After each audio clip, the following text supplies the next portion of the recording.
গণভোট নিয়ে জনরায় বাস্তবায়নের দাবিতে রাজপথে ১১ দলীয় ঐক্য। শনিবার বিকেলে বাইতুল মোকাররম থেকে নাইটিঙ্গেল মোড় হয়ে কাকরাইল পর্যন্ত মিছিল করেন নেতাকর্মীরা।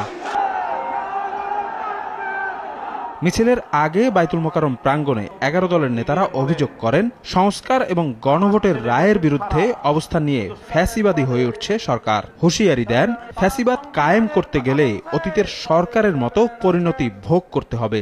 গণরায়কে প্রত্যাখ্যান করলে গণরায় আবার এই সরকারকে প্রত্যাখ্যান করতে বাধ্য হবে।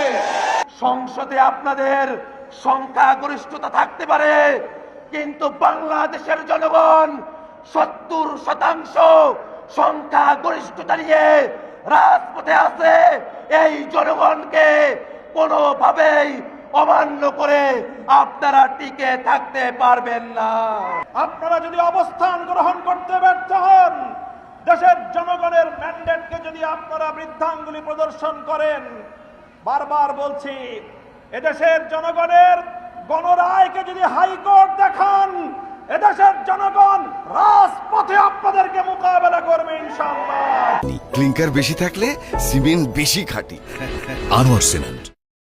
জামায়াতের নায়েবে আমির এটিএম আজহারুল ইসলাম বলেন, গণভোটের রায়কে প্রত্যাখ্যান করলে জনগণ সরকারকে প্রত্যাখ্যান করবে। আমাদের আন্দোলন কোনো দলের বিরুদ্ধে নয়, আমাদের আন্দোলন জনগণের বিপক্ষে যে অবস্থান নিয়েছে তাদের বিরুদ্ধে। আমরা সকল সময় জনগণের পক্ষে থাকি।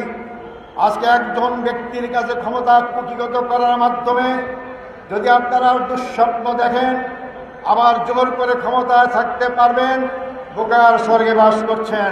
কর্মসূচিতে জ্বালানি তেল ও হামের সংক্রমণ ইস্যুতে সরকারের ব্যর্থতার অভিযোগ তোলেন ১১ দলের নেতারা। সংসদের বাইরে বর্তমান সরকারের বিরুদ্ধে এই প্রথম রাজপথের কর্মসূচি দিল ১১ দলীয় ঐক্য। ঐক্যের নেতাদের দাবি, দ্রুতই জুলাই সনদ বাস্তবায়ন এবং গণভোটের রায় মেনে নিতে সরকার কার্যকর কোনো পদক্ষেপ না নিলে এই কর্মসূচি আরও দীর্ঘায়িত হবে এবং রূপ লাভ করবে বৃহত্তর। শফিক মুন্সি, সময় সংবাদ, ঢাকা।